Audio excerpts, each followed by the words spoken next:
হাতের কাছে থাকা উপকরণ দিয়ে খুব সহজেই এই পদ্ধতিতে এই রেসিপিটা চটজলদি বানিয়ে নিতে পারবে। এটা খেতে এতটাই ভালো হয় যে রেস্টুরেন্টে যাওয়ার কোনো দরকারই পড়বে না। ফার্স্টে আমি বোনলেস কিছু চিকেন নিয়ে নিয়েছি, একটি স্লাইস লেবু দিয়ে খুব ভালোভাবে ম্যারিনেট করে নিচ্ছি। এখন একটা ব্লেন্ডারে এই চিকেনগুলিকে নিয়ে নিচ্ছি, দেন এটাকে খুব ভালো করে ব্লেন্ড করে নিতে হবে। তাহলে কিমা খুব সহজে রেডি হয়ে যাবে আর আপনাদের খাটনিও হবে না। তো এখন এই কিমার মধ্যে দিয়ে দেবো কিছু পরিমাণ ধনিয়া পাতা, দেন চিলি ফ্লেক্স 1 টিস্পুন, আর রসুন দেবো 1/2 টিস্পুন, আদা 1/2 টিস্পুন, গরম মশলা 1/2 টিস্পুন, লবণ 1/2 টিস্পুন, দেন 1/2 টিস্পুন সয়া সস, 1/2 টিস্পুন গোলমরিচ গুঁড়ো, আর 1/2 টিস্পুন মতন টমেটো সস, আর 1/2 টিস্পুন ধনিয়া পাউডার, আর জিরে গুঁড়ো দেবো 1/2 টিস্পুন। দেন এটাকে খুব ভালো করে আবারও ব্লেন্ড করে নিচ্ছি। তবে এবার খুব বেশি ব্লেন্ড করিনি, যেহেতু চিকেনটা আগে থেকে ব্লেন্ড করা ছিল তাই একবার দুবার কোনো রকমে ঘুরিয়ে নিয়েছি। দেন এর মধ্যে দিচ্ছি পেঁয়াজ কুচি, আপনারা চাইলে নাও দিতে পারেন, আমার ভালো লাগে তাই আমি দিচ্ছি। আর তার সাথে কাঁচা লঙ্কা দিয়ে দিলাম।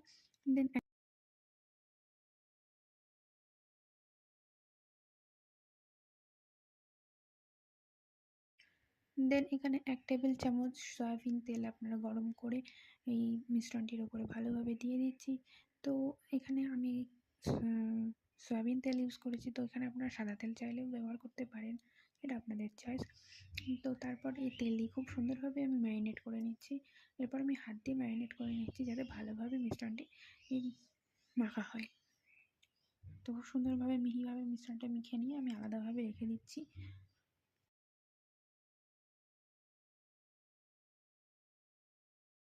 দেন একটা বড় বাটিতে 1.5 চা চামচ মতন আটা নিলাম, সঙ্গে 1/2 কাপ মতন জল নিয়ে, আর সঙ্গে পরিমাণ মতন লবণ আর একটু চিনি দিয়ে আর একটুখানি সয়াবিন তেল দিয়ে ভালোভাবে ম্যারিনেট করে নিলাম। আপনারা চাইলে সয়াবিন অয়েলের বদলে রিফাইন তেলও ব্যবহার করতে পারেন।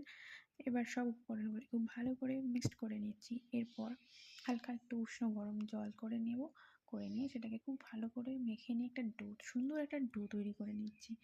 তো এই ডোটা আমি 10টা মিনিট আমি রেখে দিচ্ছি আলাদাভাবে।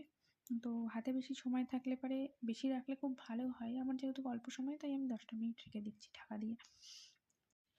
এবার 10 মিনিট পরে রেখে দেওয়া ডো থেকে হাফ ডো নিয়ে একটা বড় করে রুটি তৈরি করে নেব।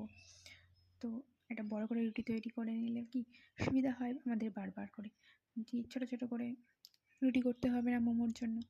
তো কি আপনারা চাইলে একটা বড় রুটি, আমি যেমন এখানে বড় একটা রুটি করে নিয়ে সেটাকে ছোটো ছোটো করে পিস করে নেব। তো আপনারা চাইলে সেটাও করতে পারেন বা আপনাদের সুবিধা মতন আপনারা করতে পারেন। আমার এখানে রুটিটা বেলা হয়ে গেছে, এবার আমরা একটা ধারালো বাটি নিচ্ছি, বাটি নিয়ে ছোটো ছোটো করে পিস করে কেটে নিচ্ছি। এরপর প্রত্যেকটি পিসে আমি চিকেনের পুরগুলোকে দিয়ে দিচ্ছি, যে চিকেনের যে ডোগুলোকে আমি তৈরি করে রেখেছিলাম, তো প্রত্যেকটা ডোগুলোকে দিয়ে দিচ্ছি। এখন যে বাকি বাড়তি পরিমাণ আটাটা সেটা আমি নিয়ে নিচ্ছি, এভাবে নিয়ে তারপর প্রত্যেকটা পিস ডোগুলোকে নিয়ে আমি এইভাবে ভাঁজ করে দিতে পারছি। তো এই ভাঁজটা আমার কাছে খুব সহজ লাগলো, তো আপনারা এইভাবেও দিতে পারেন বা আপনারা মোমোর জন্য যেমন খুশি ভাঁজ আপনাদের মনের মতন তৈরি করে নিতে। আমার কাছে এটাই খুব সহজ লাগলো তাই আমি এটাই দিচ্ছি। তো খুব সহজভাবে আমি প্রত্যেকটা মোমোকে এইভাবে ভাজিয়ে দিয়ে রেডি করে নিচ্ছি।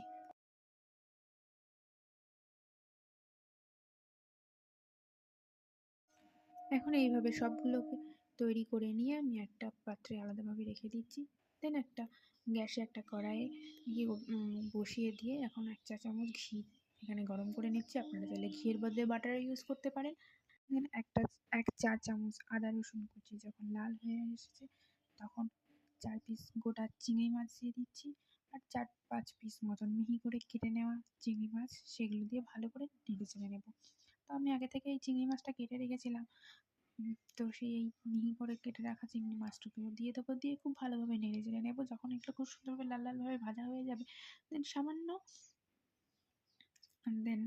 একটু জল দেবো যাতে রসুনগুলো আর বেশি ভাজা না হয়ে যায় বা পুড়ে না যায়। দেন পরিমাণ মতন নুন, একটু হলুদ গুঁড়ো দেবো, দেন একটুখানি জিরে গুঁড়ো দেবো হালকা, দেন পরিমাণ মতন 1/2 চা চামচ মতন গোলমরিচ গুঁড়ো, আর 1 চা চামচ মতন সয়াবিন সস দেবো, দিয়ে খুব ভালোভাবে নেড়ে নেব। দেন আমি পরিমাণ মতন 2 থেকে 3টে লঙ্কা মাঝখান দিয়ে কেটে দিচ্ছি। দেন আমরা দিয়ে দেবো টমেটোর সস। এখানে 3-4 চামচ মতন টমেটোর সস যাবে। তো পরিমাণ মতন আপনারা দিতে পারেন। তো এখানে আপনারা বেশিও দিতে পারেন, টমেটো সসটা বেশি দিলে বেশি ভালো লাগে, বেশি সুন্দর হবে। দেন একটু জল দিয়ে ভালো করে ফুটিয়ে নিচ্ছি। 10 মিনিট মতন ঢাকা দিয়ে রাখবো। দিয়ে খুব সুন্দরভাবে এটাকে ফুটিয়ে নেব।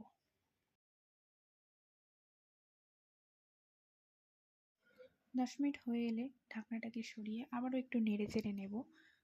নেড়ে চেড়ে নিয়ে আমরা, আর হ্যাঁ, অবশ্যই এখানে জলটা কিন্তু গরম জল আমি ব্যবহার করেছি। আপনারা চাইলে গরম জলও ব্যবহার করতে পারেন, ঠান্ডা জলও ব্যবহার করতে পারেন, তবে গরম জলটা খুব ভালো। তো এরপর আমি সেই মোমোগুলো দিয়ে দিচ্ছি একটা একটা করে। তো এরপর উল্টে পাল্টে নেড়ে নিচ্ছি। দেন 5 থেকে 6 মিনিট ভালো করে ঢাকা দিয়ে নেড়ে চেড়ে নেব, যাতে ভালোভাবে এই মোমোগুলো সেদ্ধ হতে পারে। তার জন্য 5 থেকে 6 মিনিট আমরা ভালোভাবে ঢাকা দিয়ে রাখতে পারি। দেন মোমোগুলো খুব ভালোভাবে সেদ্ধ হয়ে যাবে। দেখেই আপনারা বুঝতে পারবেন যে ভালোভাবে সেদ্ধ হয়েছে। বুঝবেন কীভাবে? দেখবেন সব মোমোগুলো ডবল ডবল হয়ে গেছে ফুলে ফুলে। দেন 1 স্লাইস মতন লেবু হালকা করে চিপে দিলাম পুরো।